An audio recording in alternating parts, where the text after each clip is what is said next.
Yes, hello and welcome to the Any Given Sunday Australia podcast, the only podcast that has no teams left in the playoffs. Joining me from his little man cave at Danny Webb, AGSAU. How are you, mate? I don't know whether to feel like super excited or really disappointed because there's only 3 games left. And that's where we're at now, and that's just the nature of the beast. And then during that time, you took some annual leave and disappeared for a little bit. So, I couldn't even get hyped with you about it and review the games with you prior to, the final 3 games. But anyway, here we are. And it has gone, I don't know how it feels for you, but it feels like it was 3 weeks ago we're saying there's 16 weeks left in the season. It's just, we always say it every year that it flies by, and it genuinely has this year. Yeah, but what a season, though. What a season it has been. And we'll probably dive deep further during the little Super Bowl bye week about, awards and everything else that fantastic has happened through the season, like the best game and stuff like that. But, realistically, this is the first year that we've done it where I've been like, that was the best game of the season. And I said it, I reckon, for 16 weeks. It was fucked. It was so good. Every week had the best game of the season, and it didn't disappoint this week as well. The divisional round, we're not going to deep dive into it, mate. Like you said, I had some well and truly deserved, I felt, annual leave up on the Gold Coast. It was lovely just to watch I put out a video watching the Bears lose, which was incredible. But I'll run through quickly the results. The Broncos beating the Bills, Seahawks beating the Niners, Patriots demolishing the Texans, and the Rams just getting over against the Bears. 1 or 2 points from you from this divisional round, mate?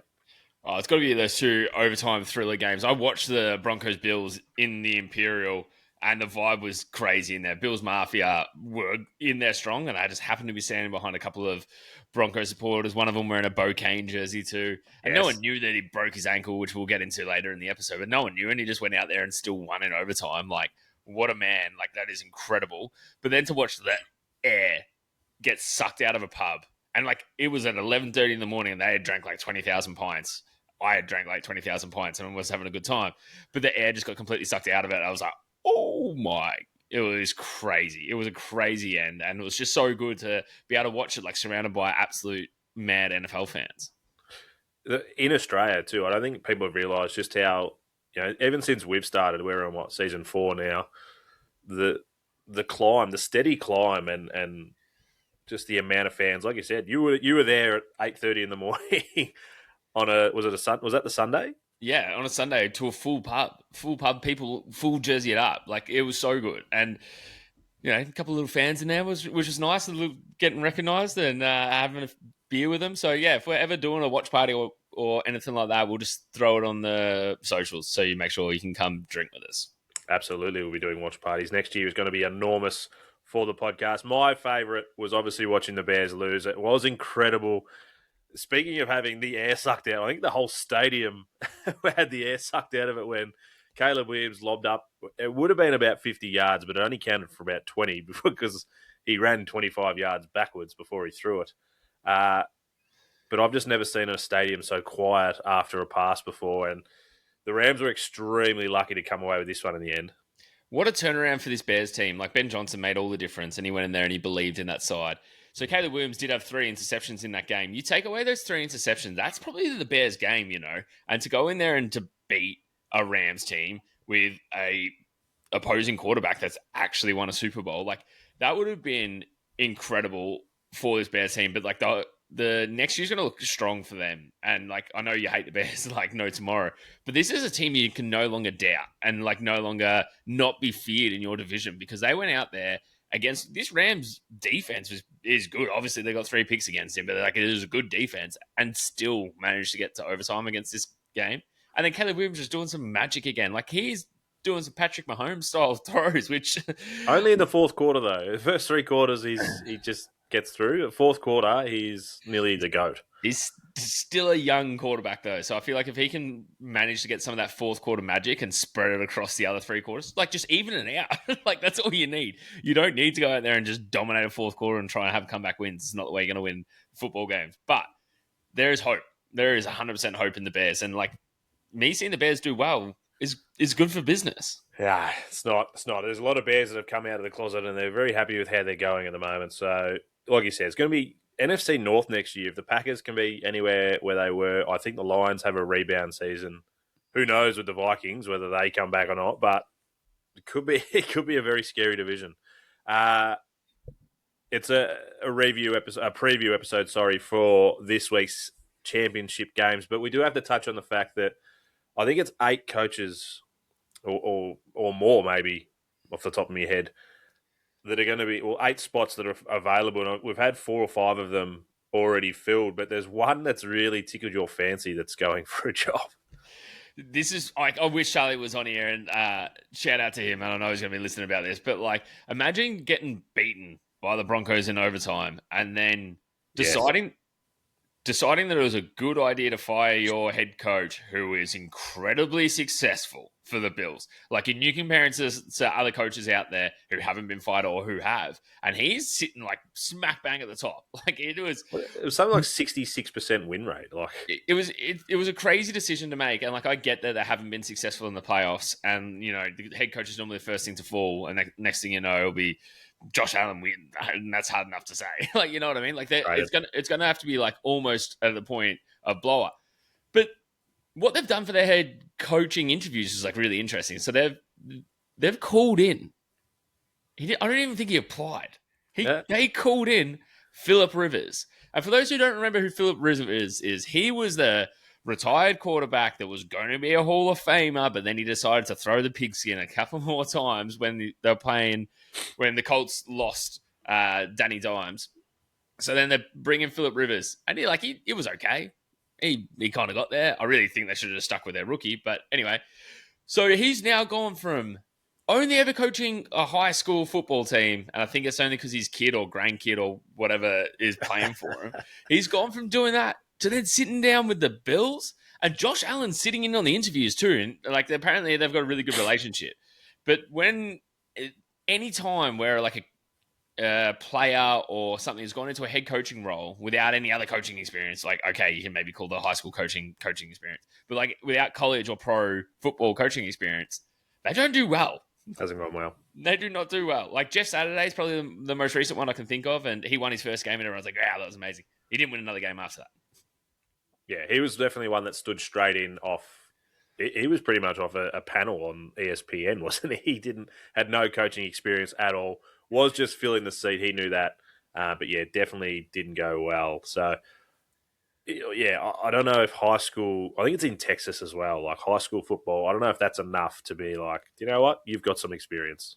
Yeah, what I think is actually going to happen for the Bills, like, as much as that was a fun piece to run, like they're waiting to see what plays out for these last McDermott could be for these final games, because, like, you know, if you're picking up a coach either from the Broncos, like their OC, or, you know, you start looking at the OC DCs for the 4 teams that are left, they're probably going to get a head coach gig somewhere. So they're just kind of potentially just holding out for one of them. But at the moment, due to the NFL rules, they can't interview any of them. So they can't interview any of them now until like after their team is out. So if a team actually loses, the OC or DC could be like, you know what? I could be walking into a head coach job. See you later, bye. Throw you under the bus here without any kind of warm up or lead into it. McDermott, where do you see him? Does he take a year off, or does he just go straight to another job? Maybe the Steelers, I think, would probably be a good fit. If it hasn't been filled while we've been on air, because these coaching positions are just filling like no tomorrow. I just think that they kind of want a long 10-year coach again. Like, you look at their history, like Mike Tomlin was there for forever, and I feel like McDermott could be that sort of guy. You know, that's not going to just bail on a team if he gets a better offer or anything like that. So maybe the Steelers. I don't hate it. Don't hate it at all. All right, let's get into this week's games. Patriots and Broncos.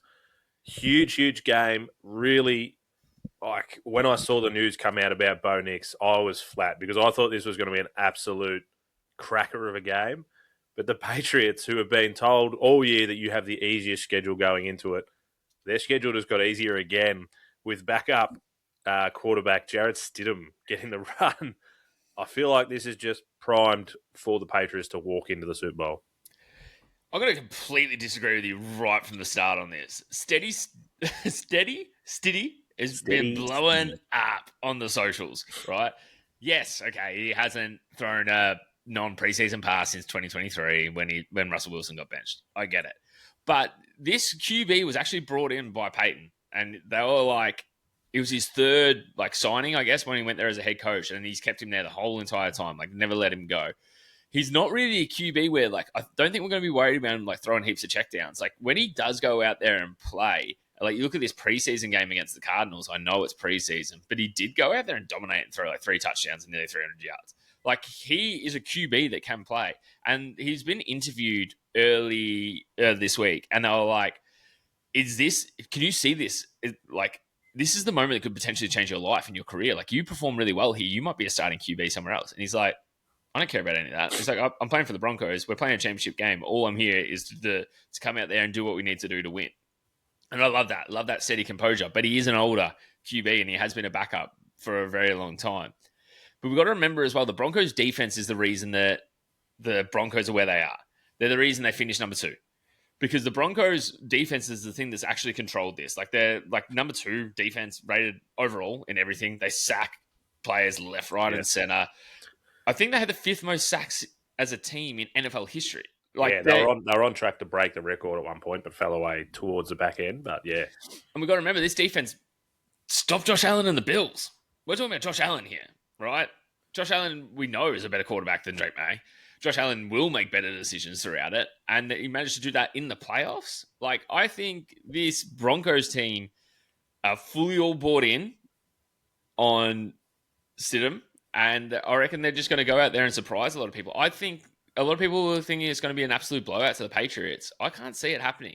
So the Patriots did walk through the Chargers, right? Elite defense. Then they had slightly more challenge against the Texans, but they were also playing against CJ Stroud, who was out there trying to get the interceptions record in a wildcard game. Divisional game, sorry. Like, he was just bloody passing it straight to the Patriots defense. It'll be a tighter game than I think most people are thinking.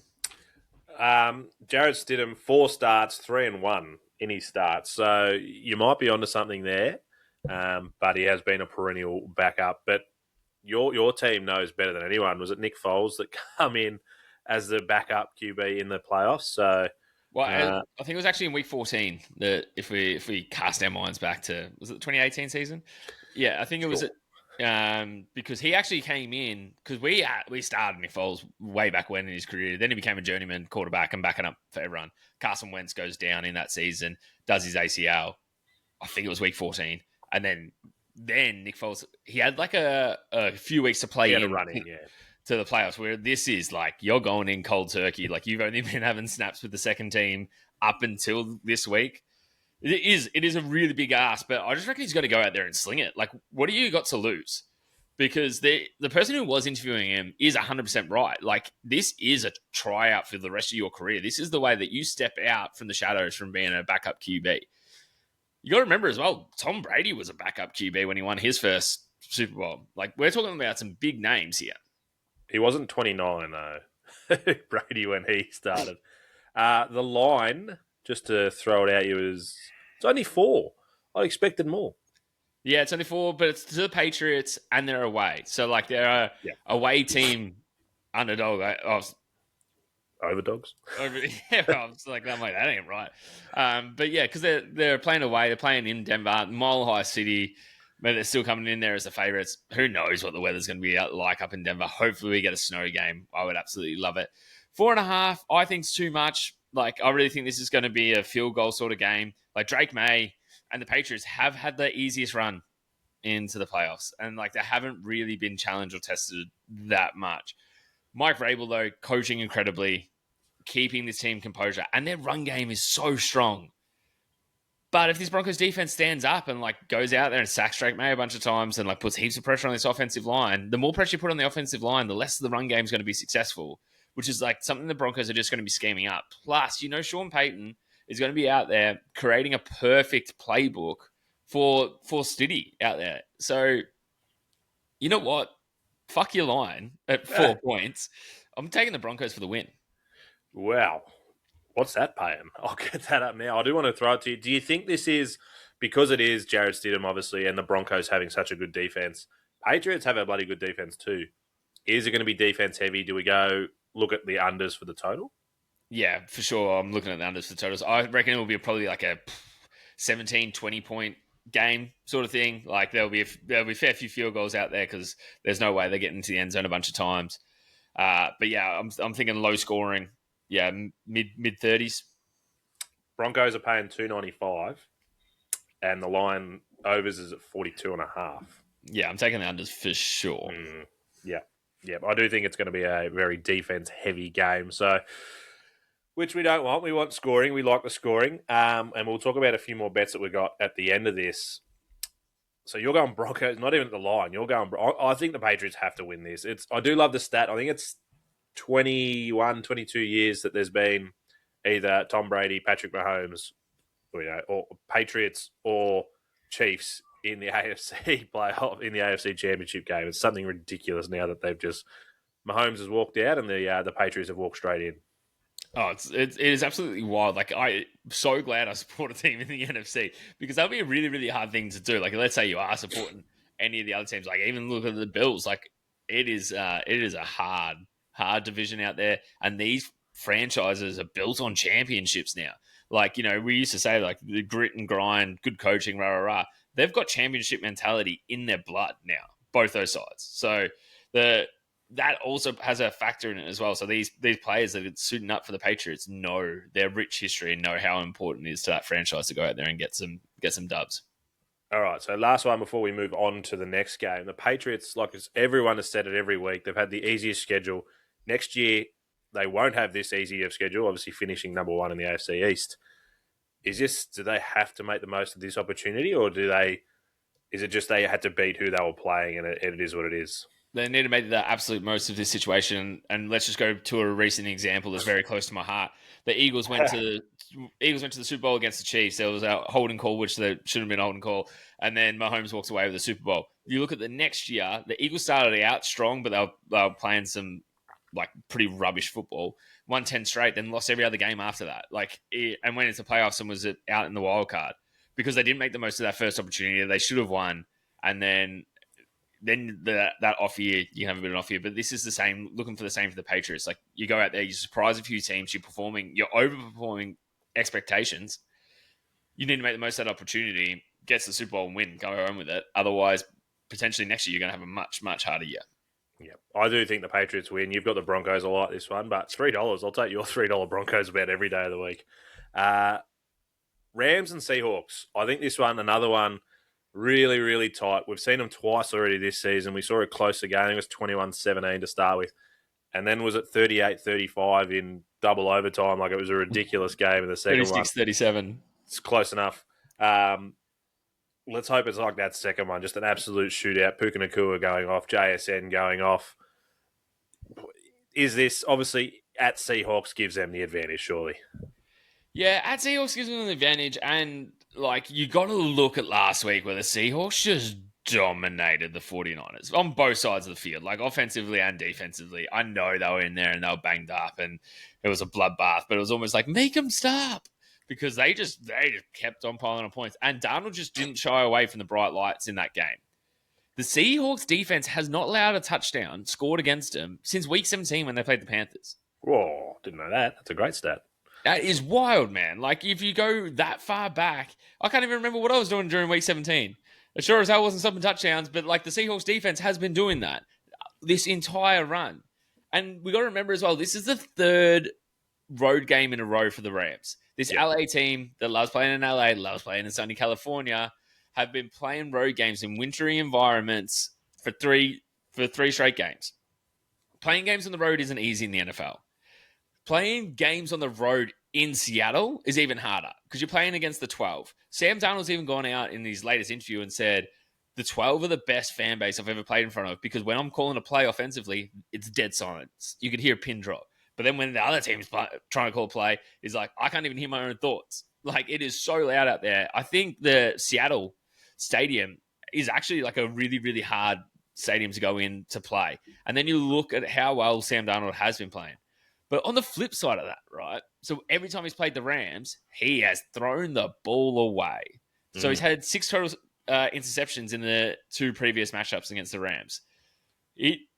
I reckon we've got another overtime thrill on our hands. I reckon we've got an absolute shootout.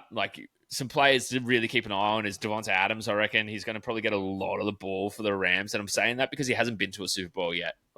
This is his moment. This is how he does, make that extra step and that extra leap. And then you just like Puka Nakua one side, JSN on the other. Injuries in the running back room. The boys are just Yeah. going to be slinging it. And man, it's going to be good. Do you think? So I just had a look because I think you make a great point about the weather. It's only going to be 6 degrees Fahrenheit, not Celsius, Fahrenheit. So that's cold, but no snow. Just cold day. So normally you kind of look at that and think it's going to be a running day, but there has been a lot of injuries in the running back. Is it Charbonnet that's out for the season? Correct. Or yeah, it's not Walker. I don't want to throw the wrong one under the bus. I just think it's the two big dogs, JSN and Nakua, just going head to head, 100+ run like yards each. I feel like it's just who do you trust more with the ball in your hand? And you mentioned Darnold the last 2 times, 6 interceptions. Does it just come down to the Wiley experience? Oh, like Stafford, you're looking as well. You're looking at Stafford, who's had the most amount of pass yards against a defense who's allowed the least amount of pass yards as well. Yeah. But then in the Week 16 game, Stafford 400? it was 400 plus. Like he just, with 0 interceptions, he just finds a way to pick apart this defense, which is an insane thing to do. Oh man, like I don't know. Like this one has me completely stumped, and I'd love to say it's just an easy pick, and I can't even think of what the line would be. I'm guessing it's 1.5 towards the Seahawks. 2.5. Yeah, which is probably fair. There's probably a field goal in it, maybe, or it might go down to another 1-point thriller where it's a 2-point conversion when they drop the ball but somehow walk across the line and it counts. Like, it's going to be insane. This is very exciting for me. I think it's going to be super high scoring. I'm only going to take the Seahawks because they're at home, and I think the Rams have had a much tougher run to get here. So are they going to run out of juice? I'm not sure. I'm not really confident on this. You know what? You'd almost take the Rams line but Seahawks to win just as a really juicy one. Just to see if we can keep it under that 3-point margin. I agree with it being high scoring. 46.5 this one. Yep. Didn't the Seahawks put 46 points up on the 49ers on their own? Yeah, which I think that was the highest ever margin in a playoff game. Yeah. Tough to be a 49ers fan watching that one, that's for sure. That's a real hard pill to swallow. Do you take the overs there? Let's get into the betting side of things, brought to us by our good friends at Unibet. We've got a couple of bets in the featured market apps, which we'll go through, but the overs there. Who are you picking? So you've kind of said you want the line, but you want the Seahawks. Are you just going straight Seahawks? Yeah, got to go straight Seahawks on this one. I just think, yeah, like I said before, the run-in for the Rams, like 3 road games, played some really tough games. And real interesting stat, teams that have played the Bears, like after they played the Bears, they're 2-11. Like, yes. Teams just lose after playing the Bears because it was a really hard-fought matchup and a hard battle. So you've got that. You're going into Seattle. I've just got to go. I've just got to go with Seattle on this one. See, I'm going the opposite, that they're battle-hardened now, the Rams. And when it comes down to it, I trust Stafford more at the moment than I do Darnold. I think it's a great story. You know, it's 2 14-win seasons at 2 different teams and coming into it, and he deserves to be where he is. But I just think Stafford, the wily old man, is just going to get the job done. It all started way back when we thought his back was cooked and we didn't think he was ever going to play the season. Now and it has dropped all the MVP voting, and there's a couple of surprises in there. I think T-Law's in there, which is huge. I like that. Good for your pick. But I don't know. I just feel like I trust him a little bit more. I'll be putting money on, I'll tell you right now, Darnold interception. Yeah, what's that going to be paying? Like $1.42. Like Let's go 2+. Let's go 2+. Let's have a look at it. I have a little Darnold interception ladder. That is like 100% a possibility because this Rams defense knows how to pick him off. They must be able to read him from a mile away. But yet the Seahawks have managed to pull out wins against this team. Like, ooh. Oh, mate, it is going to be an absolute thriller, I reckon, this second game. So and Darnold also, interception, $1.66 to $4.10. Yeah, mate, take that too. $4.10. $4.10. You got to give me that. Yeah. All right, mate. Do you have them in front of you, or do you need me to look at them for our featured bets for the week? I know we had the 2 bites of the cherry, and it's been working really well for us. So we've gone 1 on each side for both games. Yeah, but we've also, before we jump into that, we've got a catching classic. So we've picked 3 receivers to combine for 20 yards, and no shock horror, 20 yards, 20 receptions. 20, I was going to say 20 yards. 20 yards. Hopefully you do that in one play. No, yeah. So we're no surprise here. We've gone for JSN, Puka Nakua, and Stephon Diggs. Just the three probably most high octane wide receivers out there. Patriots have got injuries in the wide receiver room, and I just feel like it's Diggs' time to shine here. And then Puka Nakua and JSN, well, you just look at their previous matchups. They might get the 20 on their own, to be honest. So because it's very much looking favourable, it's only paying $2.50. And then we move on to the 2 bites of the cherry. So for the New England Denver game, we've picked RJ Harvey. So he can either have the first or second touchdown. You got to remember, J.K. Dobbins is out. So if they are going to get a TD on the ground, it's going to be RJ Harvey. And then we've also gone for Stephon Diggs for... No, actually, we went Hunter Henry. Hunter Henry. Apologies. Yep. Hunter He's Henry's one person in the past. We're sticking with him. Yeah. He cashed it. He cashed it for us, so how can we ever go past him? Yep. And then moving on to the Rams Seahawks game, you know, we've gone for JSN and Puka Nakua. Those boys are battling it out for Offensive Player of the Year. Let's let them have the first and second touchdown. So, you know, we can cash twice on that. There's every chance paying $6 and $5. Cash twice on both games, which would be a huge weekend for the boys. Oh, mate. And it's such a possibility. That's why we love this 2 bites of the cherry, because, you know, you lose the toying costs and your other team, you know, takes the ball from the start. Well, you get another shot. You get 2 shots at it. We love it. I don't know if you've got any that you like as well. Just throwing them out there, anytime touchdown, Devontae Adams, like you said, he's going to have a big say in the game. So, and he's one of Stafford's favourites, just, you know, towards the goal line. So him or Henderson, I think, anytime touchdowns. And Hunter Henry, just the ladder. Like, you can get him pretty well, 3, 4, 5. He is the safety blanket of the Patriots. They're the 2 bets that I really like. Yeah, I also don't mind having a little look at Cooper Kupp here. So he hasn't done heaps against the Seahawks, but, you know, he has gone to the Super Bowl before and won with the Rams. So I feel like they might actually lean on him a little bit more, just a little bit of experience and comfortability in the big moments. So I don't mind him for pretty much any of his markets out there. I'd probably be having a little look at. Also, I don't hate those little villain against the Rams. You know, he's won MVP for them in the Super Bowl. Now he's just going to ball out and kick them out of the Super Bowl race. Yeah, are we going to have a little look at anything with Stiddy here? I feel like we got to. Like, maybe a 2 passing touchdowns. Just something a little bit exciting. Maybe even hit over on his yards. I haven't even looked at his markets yet. Well, I was going to say, let's see how good you are. What do you reckon his overs are? 220 and a half. 220 and a half passing. But I'll definitely be looking at... I looked at the wrong one. I thought, fuck you, bang on. Drake May's 219. Stidham's only 199. Nah, taking it as the overs. I don't think he's got to go out there and sling it. Like, it's just going to be a fact. But that's the other reason as well that the RJ Harvey one's such a good first or second touchdown bet, because you do have this... I was going to say rookie QB at 29, but rookie QB definitely in the conference game, like, is his first ever start.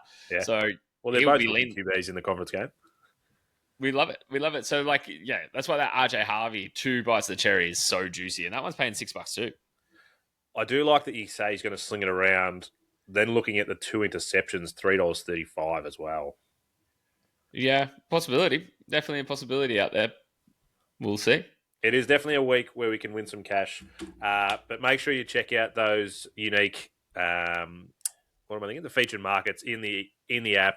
2 bites of the cherry in there, and our classic catches. Get around them. The classic catches is hitting. It's just a free $2.50 for you to just take and run with it, and then you can put that into the other markets. Massive week ahead, mate, and then we've got 2 weeks to build up to the biggest game of the year. Oh, and we can't wait, and we'll have some exciting things throughout these 2 weeks as well. But yeah, we'll just sprinkle that at the end of this episode without alluding to too much. Have fun, mate. It's a big weekend ahead, and. Yeah, so actually I will mention they're both on Monday, 7 a.m. start for us. So 7 and then 10:30 the 2 games. So make sure you're around it and don't think what I thought, which the game was on Sunday. So I was going to be getting up to watch it when it wasn't on. Come on, mate. You're better than that. I've been a week away. Give me a break. But 2 games on Monday. Massive. We'll see you next week, Danny boy. Yeah, let's go Stiddy. Ooh.